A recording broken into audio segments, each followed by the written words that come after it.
desculpe, do Bank Boston. E ali ele declarou que, diante do que ele via, ele sairia daquele evento pronto para dizer para o board do Bank Boston e do Bank of America que ele gostaria de fazer um modelo microcrédito ser captado em todas as agências do Bank Boston do mundo. Mudança, né? Parece que não consigo. E foi interessante que eu encontrei com ele outro dia num evento, eu falei, se você lembra daquela frase? Não, esqueci. Portanto, o microcrédito ainda continua hoje como modelo, mas ainda baseado na informalidade, nas ações informais. Eu tenho pouca esperança, viu, aqui, porque no Brasil faz lei, faz política. Quem é famoso, quem já é famoso, ou quem não precisa trabalhar para sobreviver. O que não é o caso dos empresários e muito menos dos microempresários. Eles não têm a menor noção das dificuldades do empresariado. Eles nunca tiveram do outro lado. Eles, os governantes. Quem faz as leis. Então, como é que você espera convencê-los disso? Eles não precisam trabalhar para sobreviver. A visão que eles têm é completamente distorcida. É uma pena, porque, na verdade, no legislativo não tem empresário, no executivo não tem empresário. Foi difícil ter substituído o único que tinha, né? E foi um executivo. No judiciário, muito menos. Então, quem faz leis ou as aplica, não pensa em empresa como uma sobrevivência, como um emprego, como um trabalho e renda, como a dignidade. Pensa em empresa como o arrecadador do dinheiro do consumidor e o transferidor desse dinheiro arrecadado para os cofres públicos. 800 bilhões de reais por ano. Alguém tem que explicar onde vai parar tudo isso.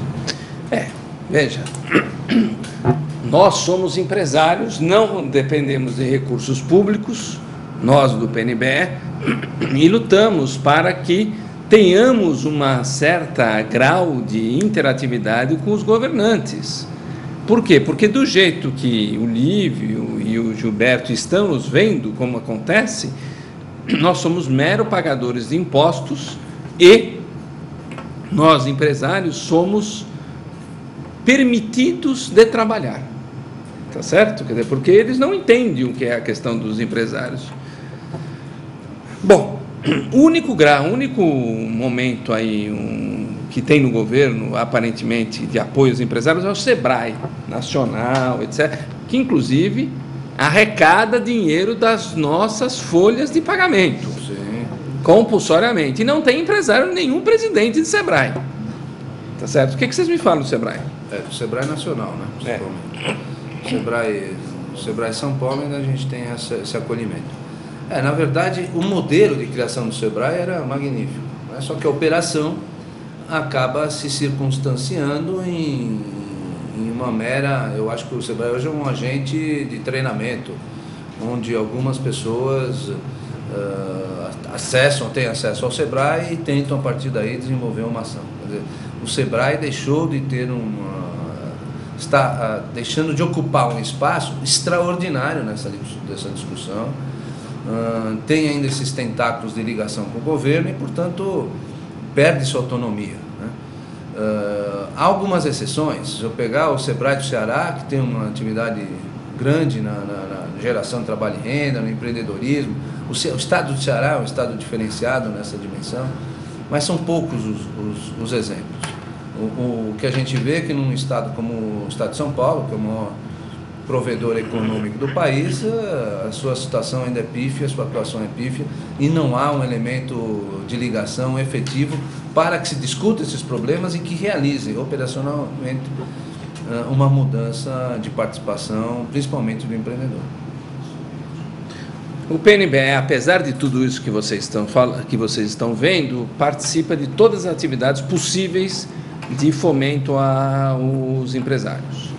Você pode entrar no www.pnbe.org.br e verificará nossas participações nas Secretarias de Trabalho, Emprego e Renda, buscando a geração de emprego e renda, bem como no Fórum do Empreendedor, buscando também formas de melhorar essa questão do empreendedorismo. Basta entrar em nosso site.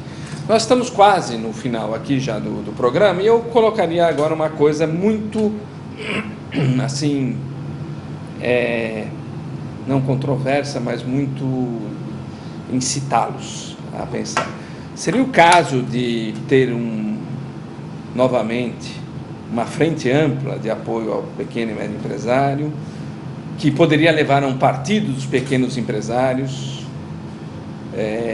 PPE, tá certo? Tendo em vista que a política se faz através de políticos.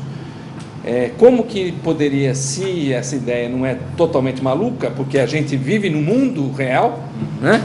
Como que nós poderíamos nos articular nesse sentido? Existem várias formas de haver uma articulação na busca de ser, pelo menos de ser ouvido, né?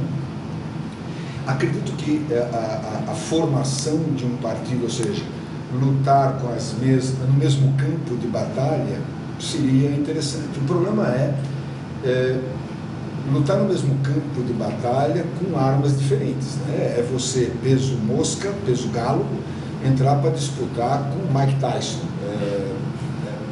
O ringue é o mesmo, mas a tua chance de ganhar é nula. Então, talvez a gente devesse pensar em alguma forma e usar modelos que, de alguma forma, deram certo em outros locais.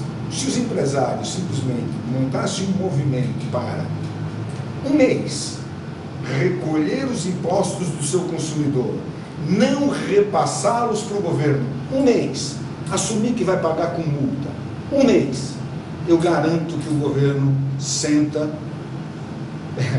literalmente para conversar. Eu acho que o caminho passa por aí.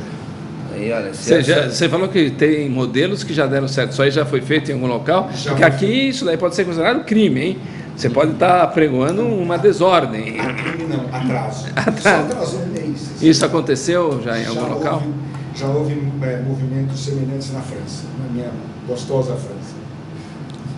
Eu entendo que um partido empresarial é interessante, é discutível e tal. No entanto, assim como você fala nas micro e pequenas empresas, você fala nos empresários, como existem muitos, essa capilaridade dificulta a organização. Esse que é o grande ponto. Quando você busca encontrar uma discussão sobre micro e pequenas empresas e quer fazer um chamamento para os microempresários participarem, nós estamos no PNBE, estamos em parceria com tantas entidades, a dificuldade das pessoas estarem juntas, porque é tão capilar que dificulta essa discussão. Em um partido você precisa ter organização, coordenação, participação principalmente. Então eu ainda acho que nós poderíamos cada vez e tentar cada vez mais sensibilizar os agentes públicos, mas até com ações ali de iniciativa bem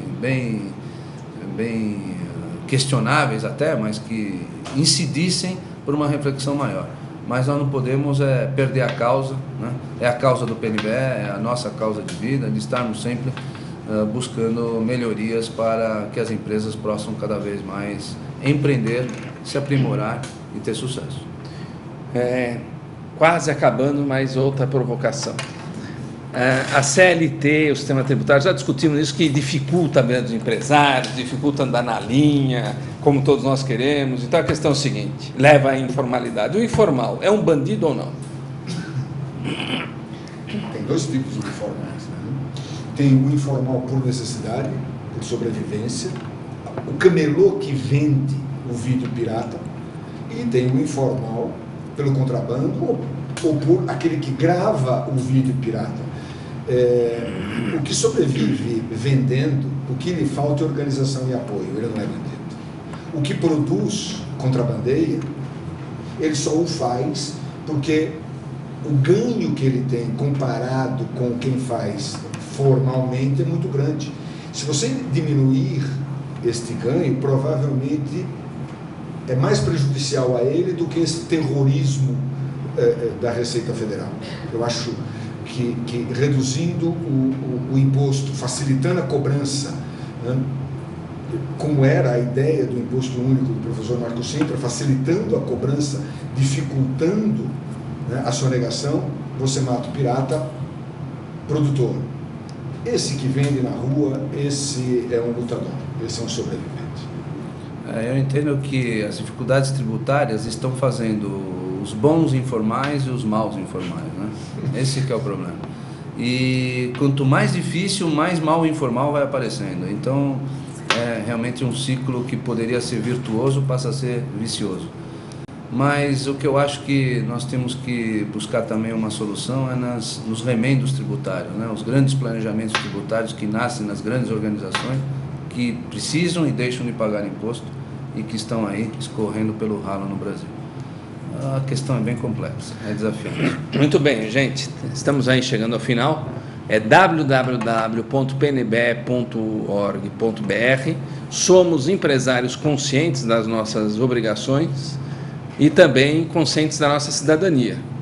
Estamos aqui buscando formas de desenvolver o nosso país dentro de uma legalidade, dentro de um espírito de empreendedor. Junte-se a nós se você quer ter um país com desenvolvimento econômico, justiça social, distribuição de renda. E queremos agradecer aqui ao Gilberto Guimarães, tá certo? E ao Lívio Giosa. E aí, 1 minuto para cada um dar as palavras aí finais e muito obrigado. Eu espero que a gente possa ter contribuído nessa discussão. Você está aí do outro lado nos observando, que serviu as nossas palavras, foi para uma reflexão e você também se posicionar. E mais do que isso, dizer que o PNBE talvez seja o grande mecanismo hoje de discussão dessas frentes, preparado para essa discussão, e que a gente gostaria que você também olhasse com carinho a oportunidade de estar conosco, fazer parte desse time que tem causas muito claras e percepção para que a gente possa ter um país cada vez melhor. Eu gostaria de te agradecer, Roque, por essa chance de colocar todas essas observações sobre o empreendedorismo, sobre essa necessidade de luta, e gostaria de convidá-los a se juntar a nós no PNBE.